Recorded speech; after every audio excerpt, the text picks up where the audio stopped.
orí ètò yín, orí ètò wa parí òwe yìí. Gẹ́gẹ́ bẹ́ẹ̀ ṣe mọ̀, ètò wa dá lórí òwe Yorùbá.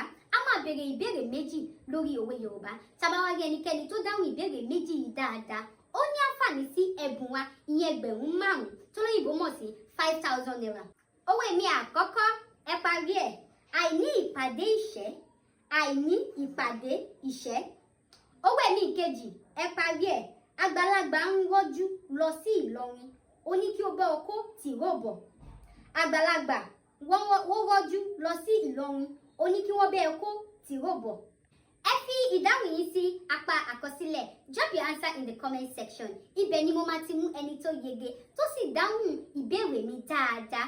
Orúkọ tèmi ò yí padà. Omidan Olúwanífẹ́mi Bọ́lájí tí a mọ̀ sí Àmọ́lẹ́sẹ̀. Mo fẹ́ kí ẹ̀yin ìyá mi, ẹ̀yin bàbá mi, ẹ̀yin ẹ̀gbọ́n mi àti ẹ̀yin olólùfẹ́ wa pátá ní pé kẹjọ kẹ́ bá mi subscribe sí Àmọ́lẹ́sẹ̀ YouTube channel nítorí láìsí ẹ̀yin kò sí àwa. Ojú tẹ́ fi wò mí ò ní fọ́, bẹ́ẹ̀ ni etí tẹ́ fi ń gbọ́ mi ò ní di. Ẹ jẹ́ ká gbé àṣà wa lárugẹ. Remember, our culture is our heritage.